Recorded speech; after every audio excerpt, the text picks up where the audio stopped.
magandang umaga po sa inyong lahat. Salamat po, Pastor George, at salamat po sa church for inviting us to be with you again ngayong araw na ito. At dala rin po namin yung greetings ng Karangalan Grace Community Church sa inyong lahat. No? Nakakatuwa na may mga pagkakataon na ang mga churches ay nagkakatulungan. At kanina nga pinag-uusapan namin ni Pastor George na meron kayong i-sponsor na camp next year. So, there will also be a lot of cooperation between churches during that time. Tapos sabi ni Pastor George sa akin, mapalad daw ako ngayong umaga dahil ako daw ang magbibinyag nitong pulpito ninyo. So, thank you for that privilege. Pero alam ko mahal na mahal niyo yung pulpito na yon, kaya nandoon pa rin siya hanggang ngayon. So, when I was thinking po of what topic to share with you, sumagi po sa isip ko itong, wow, meron pala doon. Oo nga. Kaya pwede ko na pala itong isara. Yun, sumagi po sa isip ko yung isang topic na dinevelop ko sa team namin sa company. Dahil po, there was a time na nagkaroon ng parang shaking of the organization that eventually led to the right sizing of the organization and the demoralization of a lot of people. And siguro yung ganong klaseng demoralization, pwede ring maramdaman ng mga mananampalataya. Hindi siguro tayo exempted, although meron po tayong advantage. At yung advantage natin ay we are in essence serving not man, but we are serving the Lord Jesus Christ. Kaya akma-akma po yung inawit natin, di ba? Pag sinabing there's a work for Jesus, none but you can do, sa tingin ko po hindi lang yan tumutukoy doon sa gawain sa iglesia. Although very special yung reference nun sa gawain natin sa iglesia at sa kaharian ng Diyos. But I think it includes our task in the secular world o yung ating mga trabaho. Diba? Ang sabi nga ho sa banal na kasulatan, whatsoever thing that we do it heartily as unto the Lord and not as unto man. Yun po yung precept ng isang Kristiyanong manggagawa. But then I think happiness at work is not a very simplistic issue. Kaya po, dinevelop po itong topic na to, binahagi ito sa team namin. At ito rin po yung isang paraan kung paano natin makikita na yung banal na kasulatan ay maraming itinuturo tungkol sa happiness at work. So yan po yung ating topic ngayon, cultivating happiness at work. Saan ko po ito ituturo? Dito? Kahit saan? Yay! ito, kasi po yeah. Ito pa yung mga reference.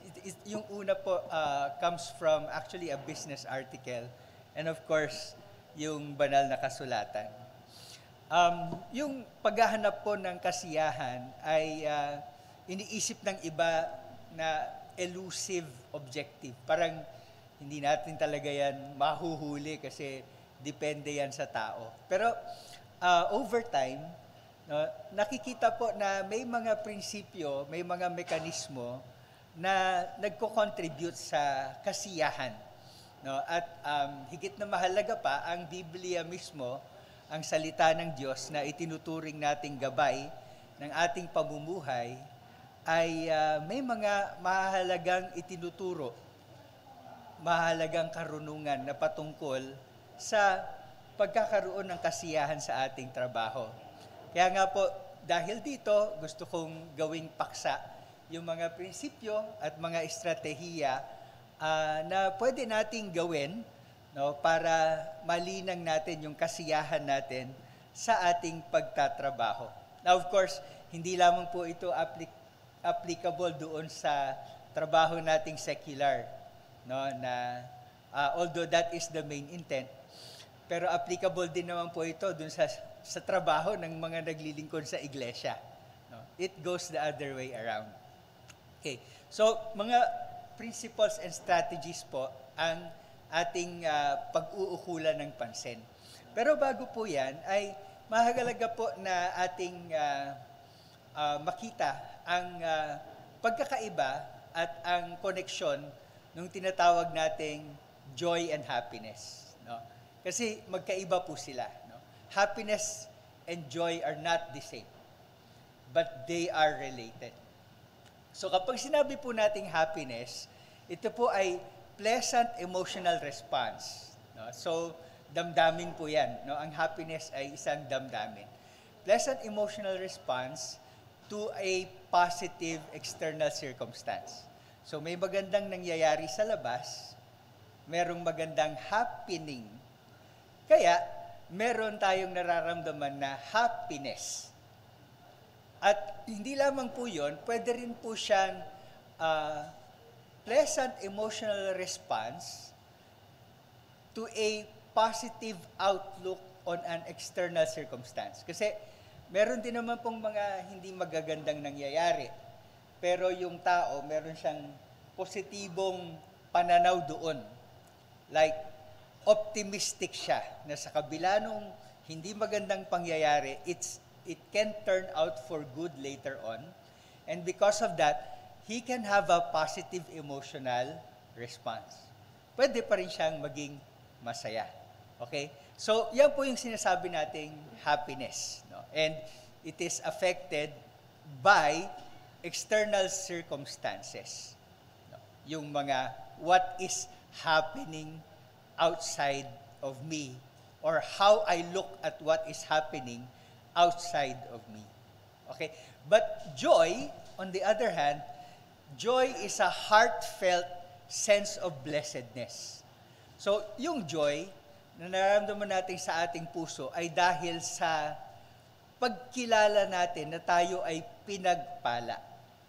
At pangunahin po dyan, yung pakiramdam mo ng pribilehyo na ikaw ay iniligtas ng Diyos at ikaw ay kinalulugdan ng Diyos. Of course, I'm looking at this in a Christian context, no? In the biblical context.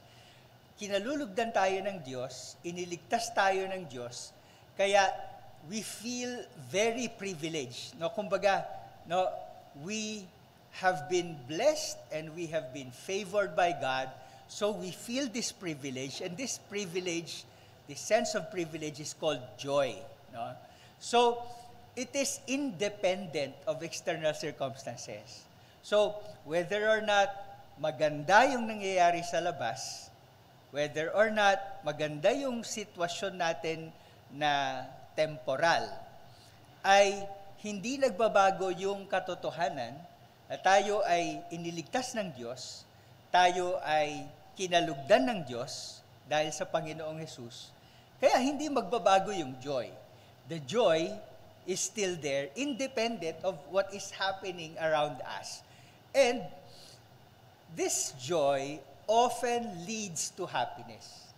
No? Kumbaga, when you have this sense of joy, no, inside your heart, no, kadalasan, not always, pero kadalasan ay nagkakaroon ka noong positive emotional response to that joy, which is happiness. So, they're different, but they are related to each other.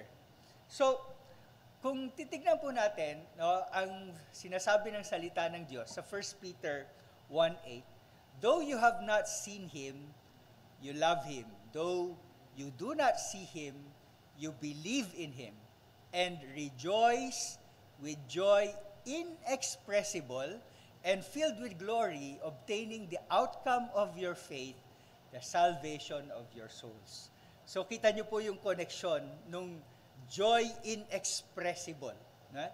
Rejoicing with joy inexpressible, it is connected to believing in the Lord Jesus Christ and attaining the salvation of your souls. Yan ang talagang joy ng mananampalataya. The sense of privilege na siya ay iniligtas ng Panginoon. Matthew 5:12, rejoice, yan yung joy, and be glad, yan yung happiness. Magkadugtong sila, no? Rejoice and be glad. The major reason is, for your reward is great in heaven, for so they persecuted the prophets who were before you. Negatibong circumstance outside, persecution, but the Christian can have joy because his reward is great in heaven. No, again, connected to being favored by God. No, pero dito pinapakita rin yung happiness can actually follow that kind of joy. No, so sa kabila ng negatibong pangyayari na yon, pwede pa rin maging masaya ang isang Kristiyano. Philippians 4:4, rejoice in the Lord always. No? Again, I will say rejoice. It's a verse that is written inside the prison in Rome where Paul was incarcerated. So nakakulong siya, posible na yung kanyang mga paa ay nakakadena, no, sa pader. But what we can see here is ang sinasabi niya sa mga mananampalataya, rejoice in the Lord always, no? Not sometimes, and not only when the things around you are going well, no? But even if you're in prison like me, you can rejoice. So yung sinasabi natin na joy is independent of external circumstances. No? And siguro naman, pwede nating sabihin yan, because that's an ideal trait of a Christian, that Christ always had that joy. Because He was always favored by God, di ba? Siyempre, ang Panginoong Hesukristo, perfecto siya. So, alam natin that He always had that joy, that He always rejoiced in the Lord. Diba? That I think can be argued. Pero, makikita natin dito, sa resurrection ni Lazarus, nung hindi siya agad pumunta, tapos nung namatay na si Lazarus, tsaka lang siya pumunta, ang sabi niya, sa mga disciples, no? Then Jesus told them plainly, Lazarus has died. And for your sake, I am glad. No? I am glad that I was not there, that you may believe. So again, yung joy ni Christ is connected doon sa pananampalataya naman ng mga disipulo niya. So, sabi niya doon, I am glad. And glad actually is a term for happy. I am happy for you because what will happen yung raising Lazarus from the dead, what will happen will make you believe in me. But then, several verses later, nung nakita na niya yung mga nag-iiyakan na mga mourners and Mary and Martha, ang sabi doon, yung shortest verse in the Bible, Jesus wept. The opposite of happy, di ba? Umiyak siya di ba? So we can see his emotions changing. One time he's glad, he's happy, the other time he's crying, but he always had that joy in his heart. No? Kasi he is favored by God. Okay. So, as Christians, no, joy should be constant. And it often leads to happiness. So, yan po siguro yung pinaka gusto kong bahagi when it comes to joy and happiness. Bilang mga mananampalataya, yung ating sense of joy, that heartfelt sense of joy should always be there. And if that's always there, it will often lead to our happiness.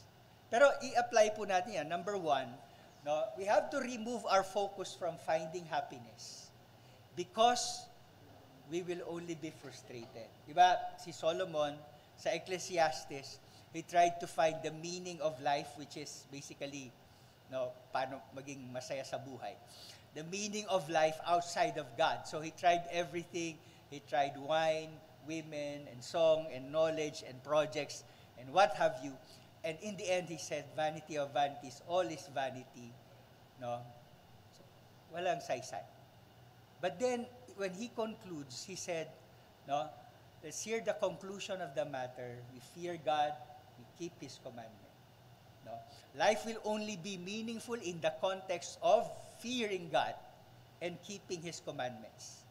Outside of that, no, we will not find happiness. No, focus instead on delighting in the Lord. No, kasi when we delight in the Lord, no, in the Lord, and when we obey the Lord, as learned by Solomon, we will eventually find happiness. No, kasi yun yung promise ni Lord, di ba? Delight yourself in the Lord, and He will give you the desires of your heart. Diba? And when He gives you the desires of your heart, I think you will be happy, di ba? I can't think of a person na binigay ng Panginoon yung desires ng puso mo, tapos hindi ka pa rin masaya. Right? But what's the key? The key is delighting in God. And syempre, consistent yun dun sa obeying God. No, if that's our focus, rather than finding happiness, eventually, we find happiness because God gives us, no, the desires of our heart. Pero, dapat nating makita that it also happens na kapag when we are delighting in the Lord is also changing the desire of our heart to align with what He desires. No, dito nagmi-meet yung mga promise ng Panginoon eh. Like yung promise niya na you ask whatsoever, no? And I will give it to you. Tapos meron naman nagsasabing, no, you ask whatever, and if it is according to my will, I will give it to you. Pagkatapos dito sinasabi niya, delight yourself in the Lord, He will give you the desires of your heart. Now, where do they meet? Nagmi-meet sila dahil when we delight in the Lord, when we obey the Lord, yun yung priority natin, the Lord also changes the desire of our heart to align with what He desires. So when we pray for something that is aligned with what He desires, no, and when we delight also in that something, then the Lord will give us the delight of our heart. Kaya siya nagkakadugtong-dugtong. Di ba? Kumbaga, kapag nagsimula tayo sa delighting in the Lord and obeying the Lord, no, magtatapos tayo doon sa desiring what God desires and being happy in what God desires, no, and then the Lord giving us that delight and that happiness. So yun po yung sa tingin ko ay dapat nating maunawaan when it comes to joy and happiness. As Christians, joy should be constant, no, and it would often lead to happiness. So, 5 guidelines po yung titignan natin or 5 strategies to develop happiness at work. Number 1, practice gratitude and prayer. So, yun, a simple act, no, of gratitude can have significant effect on happiness in work. Studies, no, like those discussed in positive psychology, have linked gratitude and happiness. For example, meron pong study doon nga po sa positive psychology na nagpapakita na kapag tayo ay nagpapasalamat, nag-release yung utak natin ng mga feel-good chemicals. Particularly yung dopamine at yung serotonin. No? At kapag nag-release po ng ganyan ng ating utak, no, it affects our emotions. They make us feel good. Kaya nga feel good chemicals sila. No, they enhance our mood immediately, making us happy from the inside. So, yan po yung connection noong tinatawag nating pagpapasalamat, no, doon sa pagiging masaya. Pero ang Biblia, ang sinasabi, rejoice always, di ba? Tingnan niyo yun, rejoice always, which is often leading to happiness. You pray without ceasing, you give thanks, yan yung gratitude, in all circumstances, for this is the will of God in Christ Jesus concerning you. Dugtong-dugtong, rejoicing, no? Praying, and thanksgiving, gratitude. So, as we said, gratitude, yung pagpapasalamat, no, releases happy hormones in our brain. Pero, yung prayer naman po, it's a major way of expressing gratitude. That is if we are praying the Christian way. Kasi, di ba po, ang prayer na ng Christian ay prayer na laging nagsisimula, or almost always, nagsisimula sa pagpapasalamat, di ba? So, prayer is a major way of expressing our gratitude to God. So, connected din siya sa gratitude. And at the same time, it's a way of casting our cares to God. Sabi nga ng 1 Peter 5:7, casting all your cares or anxieties on Him because He cares for you. So, kapag yung ating aalalahanin ay nailipat natin o naihain natin sa Panginoon, it opens our minds to more positive emotions. Kasi natanggal yung pag-aalala. So it's not only gratitude, but it is also prayer, being connected to joy. So ang mga suggested practice ko po dito sa trabaho natin, no, keep a gratitude journal or a thank you jar at work. No? Pwedeng doon sa trabaho natin, meron tayong parang maliit na jar, tapos meron tayong notepad. No, kapag meron tayong naisip na, dapat ko palang ipagpasalamat yon, sulat nyo lang, hulog nyo dun sa jar, no, para may record. Pangalawa, you can begin the day with thanksgiving reflection and gratitude prayer. No? Kahit 3 minutes o 5 minutes, pag upo natin sa silya sa work, no, isip muna tayo, no, ano kaya yung pwede kong ipagpasalamat kay Lord today? Diba? Nakasakay ako agad sa jeep, hindi ako nahirapan. No, pagkatapos meron pa rin akong work, 'di ba, hanggang ngayon.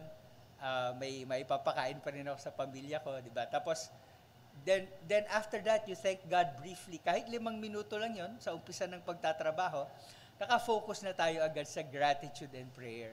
Tapos, express appreciation to at least one teammate a day. So parang goal mo sa isip mo, dapat meron akong isang kasama sa office na pasasalamatan ko. No? Isang kasama sa office, pasasalamatan ko bawat araw.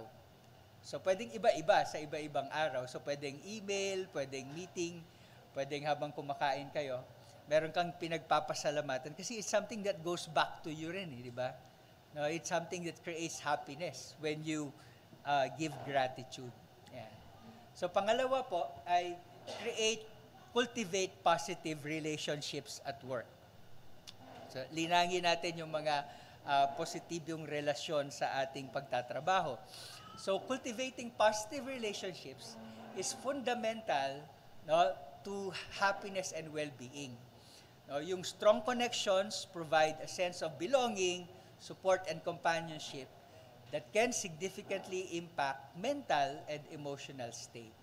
So, mga practices like engaging in meaningful conversation, showing empathy, offering support to colleagues and employees can strengthen positive relationships and enhance overall happiness. Ito, ano po yan, galing yan dun sa business article, no? So, medyo secular yung pinanggalingan. Pero, no, yan din na sinasabi ng banal na kasulatan sa Galatians 5:13-15. Sinasabi, positive relationships spring from loving one another. So, yung mga positibong relasyon nanggagaling dun sa pagmamahalan. Diba? Sabi niya, you were called to freedom. Brothers, only do not use your freedom as an opportunity for the flesh, but through love, serve one another. For the whole law is fulfilled in one word, you shall love your neighbor as yourself. No? But if you bite and devour one another, watch out that you are not consumed by one another. Yung last verse, makikita nyo, yan yung negative relationships, di ba? Yan yung toxic relationships. Yan yung mangyayari kung hindi natin mamahalin ang bawat isa. No? Pero, kung mamahalin natin ang bawat isa, whether that's in the family or in the church or at work, hindi mangyayari yung tinatawag ditong biting and devouring one another. Yung pag-aaway-awayan, pagsisira-siraan ng mga magkakasama. Okay. So, sa Romans 12:15 to 16, positive relationships include empathy, harmony, and humility in dealing with one another. So, ang sabi diyan, rejoice with those who rejoice, weep with those who weep. That's empathy. Damahin mo yung nadarama ng iba. Live in harmony with one another, no? Harmony, pagkakaisa. Do not be haughty but associate with the lowly. Humility. No? Never be wise in your own sight. No? Pride. No? Don't be proud. So, tatlong bagay doon sa tinatawag nating positive relationships which are offshoots of what? Of love, di ba? So, kapag nagmamahalan tayo, ano yung nangyayari? No? Nagkakaroon tayo ng empathy sa isa't isa. Nagkakaroon tayo ng harmony sa isa't isa. Nagkakaroon tayo ng humility. Pagpapakumbaba. So, from love, no, nanganganak siya ng empathy, harmony, humility. And paano ba magmahal? Ay, kailangan nating basahin yung 1 Corinthians 13, di ba? 4 to 8. No, dapat, maganda yan kasing i-memorize, di ba? No? Love is patient, love is kind, does not envy, it does not boast, it is not proud, it is not self-seeking, it is not easily angered, di ba? It keeps no record of wrongs. Love does not delight in evil, but rejoices with the truth. It always protects, it always trusts, it always hopes, it always perseveres, and love never fails. So, yun po yung pinaka-basic. Hindi ko na alam talaga kung paano ko siya gagawing mas basic. Kapag sinabing mahalin nyo ang isa't isa, yun ang ibig sabihin ni Lord. No, pero, pwede ko siyang hatiin sa siguro anim, no? Be patient and forgiving, especially towards teammates' sins and imperfections. Be kind, not getting tired of doing good to teammates. Be selfless, not envying or boasting or feeling proud that you are better. Be gentle, not rude or easily angered. Be loyal in a godly way, correcting teammates when needed, protecting and trusting them, and hoping for them. No? Ibig sabihin ng hoping for them, niniwala ka na they can get better. No? And do not give up, no? Even when it is difficult. So yun po. Yan yung siguro pinaka-summary ng paano natin mamahalin ng isa't isa. So you cultivate brotherly love. No? Other practices celebrate small wins and milestones together sa office. Kasi that develops camaraderie and harmony. No? And then you can hold and join team buildings that cultivate empathy, harmony, and humility. So yan po yung mga suggested practices sa office na pwede nating gawin to cultivate happiness. Pangatlo po is pursue meaningful goals. Hanggang anong oras tayo, Pastor? Hanggang anong oras tayo? 10:15. Okay. So, para po medyo aware. Okay. Yan. So, yung pangatlo po is pursue meaningful goals. Now, when you set goals aligned with your values and aspirations, you give your work direction and purpose. Now, working toward these goals can provide a sense of accomplishment, satisfaction, and happiness. Sometimes goals need to be adjusted due to life's twists and turns, and we should be flexible and adaptable to look for alternative paths that align with our values and current realities. So if goals are not fully met, practice self-compassion. No, kumbaga, wag mong parasahan masyado sarili mo. Focus on getting up and moving forward. Sa Bible, ang tinuturo po ay mga prinsipyo ng goal setting from which we can derive appropriate practices. No? Sabi ni Paul, not that I have already obtained or am already perfect, but I press on to make it my own because Christ Jesus has made me His own. Brothers, I do not consider that I have made it my own, but one thing I do, forgetting what lies behind and straining forward to what lies ahead, I press on toward the goal for the prize of the upward call of Christ Jesus. So, I suggest, no, ito yung mga pwede natin gawin sa office or sa trabaho. Whatever you do in work, you keep it aligned with the ultimate goal to love God and fellow men. Kasi when you summarize the law, sabi ni Jesus, it's basically two. You love God, all your heart, all your soul, all your mind, all your strength, and you love your fellow as yourself. Yun yung pinaka-goal ng buhay natin. No? And whatever we do at work, we keep it consistent with that goal. We love God, we love our fellow men. And then periodically evaluate yourself. No? If your targets were met, you thank God, you stay humble by grace. No? If your targets are not met, do not remember it in a paralyzing way, but focus on how to get up, learn, and move on. No? Sabi nga po, Proverbs 24:16, for the righteous man falls 7 times he rises again. So, yun po, no? Kasi sa office may kanya-kanya tayong targets, di ba? Tawag natin KPIs, Key Performance Indicators, di ba? So, when we meet that, then we thank God and we stay humble. Kapag hindi natin siya ma-meet, no, wag tayong ma-paralyze. But sabihin natin sarili natin, no, okay, I failed, but I have to get up, no, and I have to move forward with the help of the Lord. So do your best to achieve the target or the job assigned to you. Yun yung tinatawag na pressing on, no? Remembering that promotion belongs to God.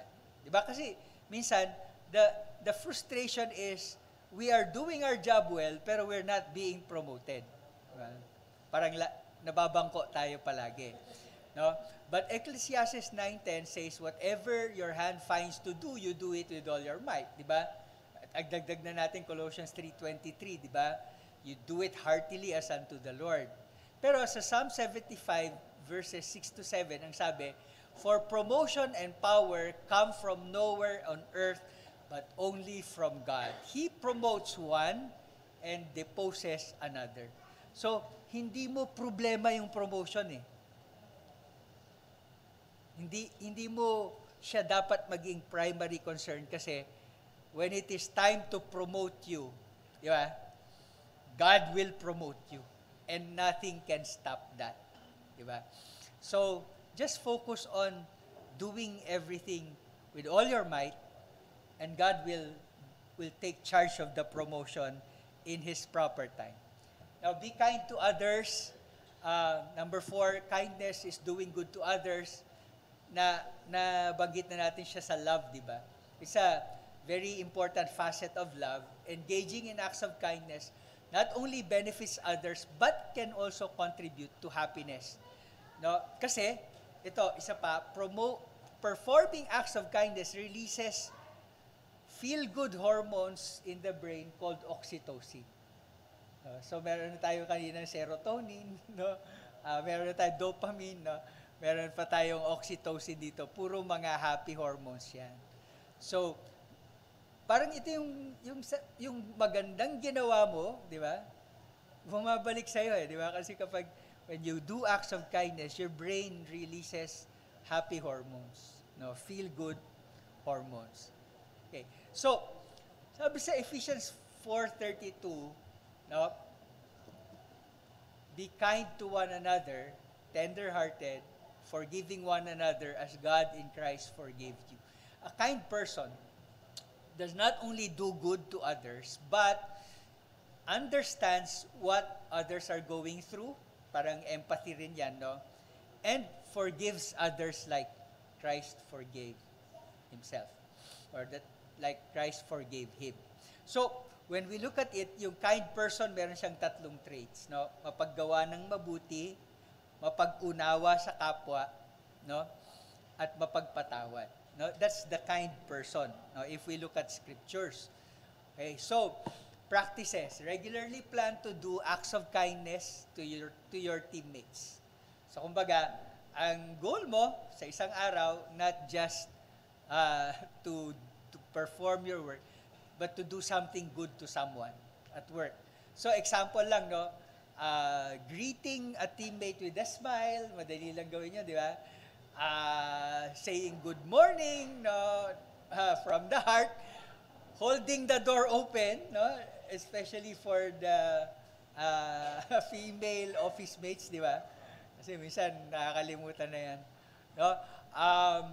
Tapos, maybe helping an office mate with the task or sharing your snack, no? Mga acts of kindness. Tapos, dahil nga yung taong kind is also a person who understands others and forgives others, I think very important yung James 1:19-20, be quick to hear, slow to speak, slow to anger. Kasi kapag madali kang magalit, no? Hindi ka magaling magpatawad. Hindi ka magaling umunawa ng iba, no? Yung taong magaling umunawa ng iba, quick to hear, di ba? Gusto ko munang pakinggan. Bakit mo nagawa 'yon, di ba? Kaya nga daw dalawa yung tenga natin, di ba? Parang gusto nating makinig, no? Bago tayong magsalita, no? So, very important in terms of kindness, no? Be quick to hear, slow to speak, and slow to become angry. And finally, develop psychological resilience. Your happiness at work can be influenced by how you choose to navigate challenges and setbacks. Resilience refers to the ability to bounce back from adversity, maintaining a positive outlook, and adapt to stress in a healthy way. No? Developing coping mechanisms, fostering a sense of optimism, and building a strong support network can help develop resilience. So, the Bible teaches resilience, self-care, and mutual support for recovery.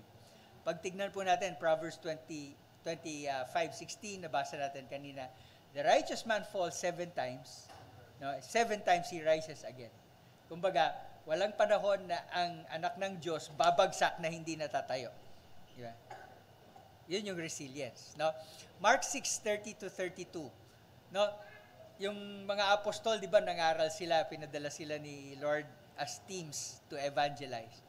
No? Pagkatapos, pagbalik nila, ang sabi ng Panginoon sa kanila, He said to them, "Come away by yourselves to a desolate place and rest a while." Bakit? Kasi wala na silang panahon kahit kumain, no? Kaya sabi ng Lord, di ba, punta tayo sa lugar na walang tao, pahinga muna kayo. No? So, I think that is teaching that for us to be able to recover, kailangan natin pahinga, di ba? Kailangan natin pahinga, kailangan natin self-care, di ba? Yung panahon din sa sarili na maka-recover, maka-recharge. Galatians 6:2, share each other's troubles and problems and so obey the Lord's command. So, kumbaga, wag mong solohin, no? The more people sharing the burden, the lighter the burden becomes. Diba? Nakita na ba kayo ng 6 na tao binubuhat yung kotse? Diba? Meron. Oh, kasi 6 sila. Pero kung isa-isa nilang susubukan yon, hindi nila yon kakayanin. So bear one another's burdens. So suggested practices, use your leaves, yung mga leave sa office, vacation leave, ganon. Use your leaves when needed to recharge rather than to drain yourself. Diba? Kasi minsan po, yung mga tao nagli-leave para magpagod. Diba? Nagli-leave para pumunta sa pagod-pod para mapagod. Diba? So, that's using your leave to drain yourself. Diba? So, when you use your leave, no, you make sure that you use it in order to recharge yourself. No? Maganda rin naman pumunta sa ibang lugar, pero wag mong masyadong gawing hectic yung agenda mo. May panahon para sa sarili, para mag-recharge. Practice self-care and mindfulness when recharging. Yun nga po, self-care and mindfulness. Parang isipin natin, no, yung ating sariling recovery. No? Being kind to yourself is not bad. No? Maybe may mga pagkakataon na gusto mong magpa-spa, di ba? Yung clean spa, di ba? May mga pagkakataon na yun, gusto mong mag-leisure trip. No? That's okay. Pero yun yung mga bagay na makakapag-recharge sa iyo. Then practice mutual support in the workplace. Seek support when needed, especially in times of adversity. Minsan kasi may klase ng yabang na ayokong ipakita na kailangan ko ng tulong. Nakakasama po yun. Pag kailangan mo ng tulong, office, humingi ka ng tulong. Ganun din, kapag kailangan ng iba ng tulong, ay mag-offer kang tumulong. Kasi dyan pumapasok yung mutual support. So for resiliency, napakahalaga na kailangan natin na magkaroon ng panahon na mag-recharge, no? Yung self-care, yung mutual support sa isa't isa. So finally, no, we have different goals and tasks at work, but the desire for happiness is common. Happiness is not a destination but a journey. No? It's a good perspective, di ba? Parang minsan kasi sabi na, uy, kapag ako na yung supervisor, magiging masaya na ako. Pero nung naging supervisor na, pag ako na yung manager, magiging masaya na ako. Nung naging manager na, pag ako na yung vice president, magiging masaya na ako. No? Pag ako na yung CEO, magiging masaya na ako. Tapos nung CEO na siya, pang conclusion niya, it's so lonely at the top. Malungkot pala dito sa pinakatuktok, di ba? So, make happiness a journey. No, don't make it a destination. Make it a journey. Kung baga, yung kasiyahan, yung pagiging masaya ay isang lakbayin, no? Hindi siya isang pupuntahan. Kung nandoon ka na habang naglalakbay ka. No? Shaped by your values, attitudes, and choices along the way. No? And as we journey in work, with God's help, let us take the happy route. No? The happy route by practicing gratitude and prayer, by cultivating positive relationships, by pursuing meaningful goals, by being kind to others, and by developing psychological resilience. So, yun po yung ating lesson for today. Hindi ko po alam kung may time pa tayo for questions.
Thank you po.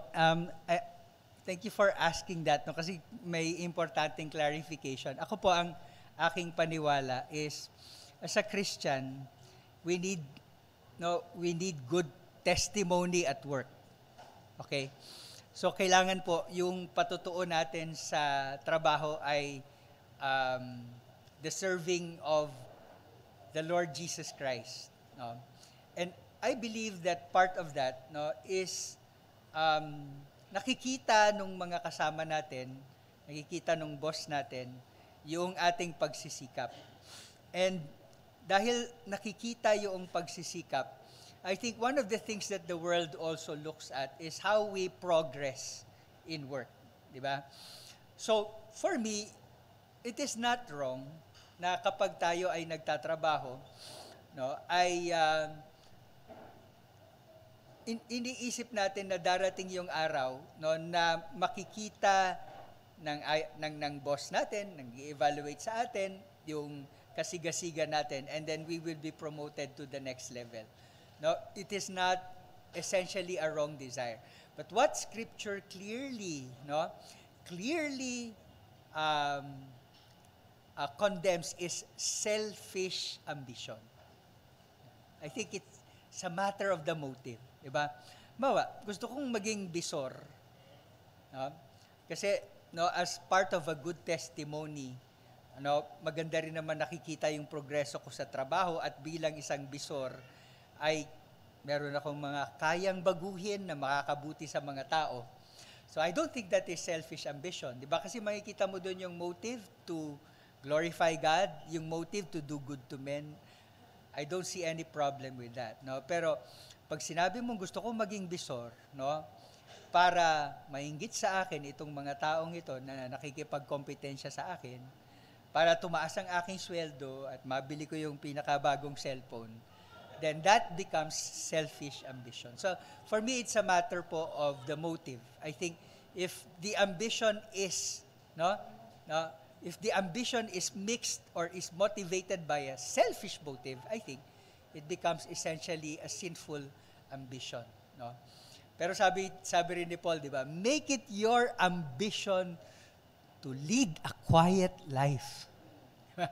So, by using the term ambition, hindi ibig sabihin lagi may ambisyon ka, mali ka.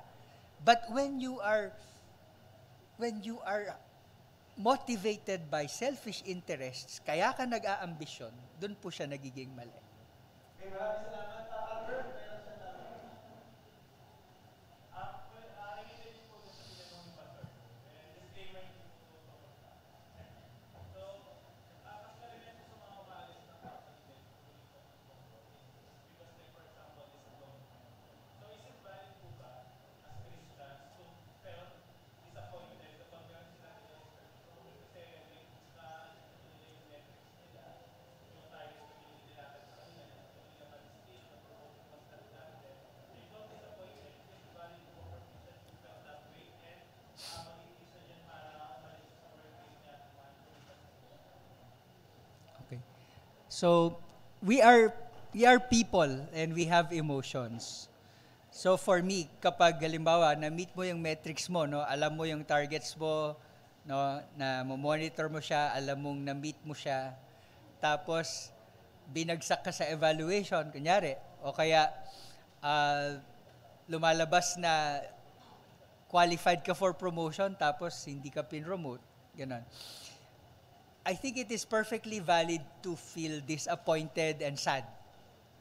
Kasi natural response po yun doon sa external circumstance. No? Ngayon po, ang mahalaga is how do we deal with that? No? Paano natin ngayon,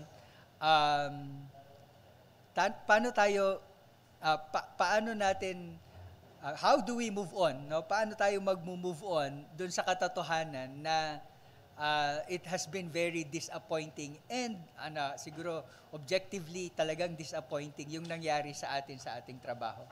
Okay, ang unang-una po ay, di ba kailangan nating intindihin, the Lord is a sovereign God, di ba? Ang ating Panginoong Diyos ay nakapangyayari sa lahat at walang nangyayari sa ating buhay, lalo na tayo ay kanyang anak. No, walang nangyayari sa ating buhay na hindi niya kontrolado, at hindi para sa ating ikabubuti, 'di ba? Yun yung pangako ng Panginoon, 'di ba? No, all things work together for your good, no? Including those negative, disappointing, and very sad circumstances in our work. So yun yung unang-una, para overarching, alam mo na this did not happen outside the providence of the Lord. Pinayagan ito ng Panginoon. And kung pinayagan niya ito, meron itong mabuting layunin para sa akin. Pwedeng hindi ko pa nakikita ngayon, pero darating ang araw makikita ko. Perfect example po si Joseph, di ba? He was a good boy, he was a good man, no? He was doing his job well, pero he landed as a slave, and then he landed as a prisoner, di ba?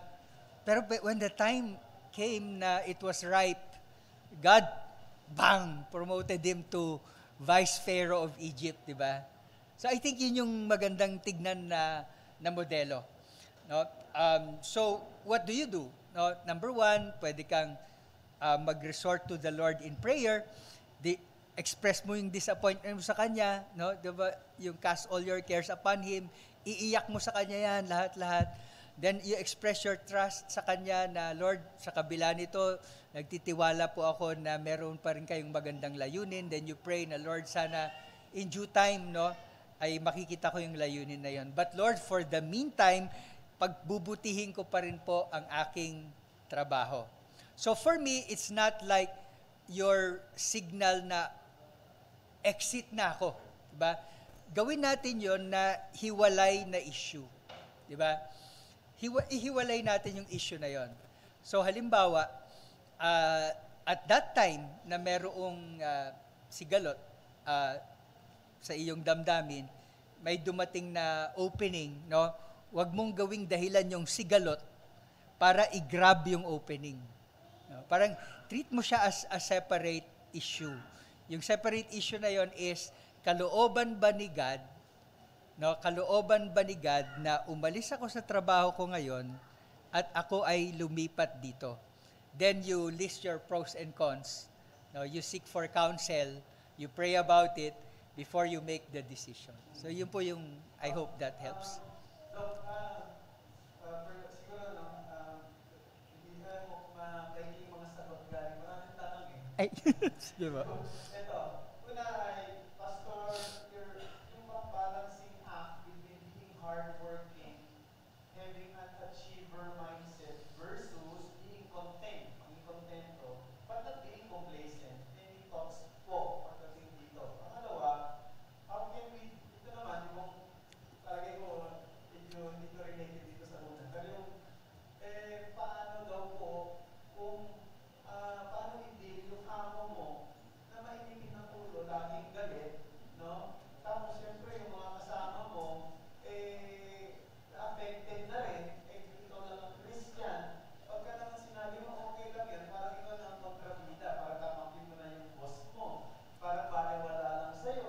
Ano ang dapat na maging ugali ng isang Christian? So, yan po. Okay. Sorry po. Ano lang, short answer sabi ni Pastor pero may kadugtong yung sagot doon sa ano rin lang, may mga mechanisms kasi sa office that you may need to, that you can resort to kapag you were done an injustice. So, I think okay din sa Kristiyano na i-avail yung mechanisms na yon.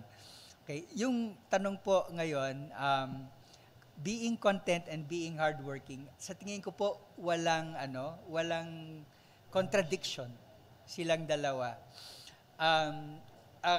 I believe a Christian should always be content, at yung pamantayan niya ng contentment should be yung pamantayan ng scriptures. Ano yon? Ang sabi ni Lord, having food and clothing, which includes shelter, with this we shall be content. So kumbaga, when you have all you need, magpasalamat ka sa Panginoon, you can be content. But it doesn't mean you shouldn't be hardworking. No? They can coexist. Masipag ka, no? Pero yung level ng, kung saan mo sasabihin kontento ka, yung level na sinasabi ng Bible. When you have all your needs, then you should be content.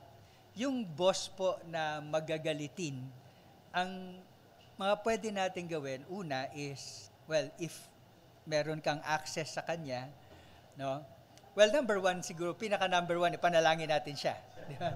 Kasi si Lord ang may hawak ng puso niya. No? Yung pangalawa ay, if we have access to your boss, you can probably talk to your boss in a good way. Baka naman hindi lang niya pansin. And maybe talking to your boss may help. Tapos, sa mga kasamahan mo lang, no, I think, if you will just express your Christian views about it, 'di ba? Kasi sinasabi naman ng banal na kasulatan 'yan, dapat tayong mag-submit, 'di ba? Mag-submit sa ating mga boss kahit doon sa mga masusungit. Well, in a sense, that's what the Bible is saying. Then you explain to your office mates na yung pananaw mo is not really a way of pagsisip-sip doon sa boss, but it's because of your Christian conviction na sabi sa banal na kasulatan, kahit ang boss ko ay mabait o hindi, ang trabaho ko ay magpasakop sa kanya at gawin ang aking gawain sa paraan na kaluluwalhati sa ating Panginoon. But then, we will have to continue to be a good office mate. No, para doon nila mararamdaman kasi na, hindi naman ito kakampi lang ni boss eh. Mabait din siya sa amin, no, di ba? So, I hope that helps. Siguro last question na lang si Deacon Ian, meron ng harap meron ng tumitingin ka sa akin. So siguro, nagdag ko lang. Kasi nakaka-relate ako sa mga tanong. So, parang lately, may lumapit sa akin tao ko eh. Parang pa siya mapapapag. So, tinulungan naman ako ng boss nila. Sabi niya, number one, kailangan i-check. Though na-hit yung performance, but we also to check to the opportunity. So, isa sa mga papatayan nila sa company natin. But, malaya rin naman tayo kung seek yung passion sa ibang company. And, dahil yung experiences. Thank you.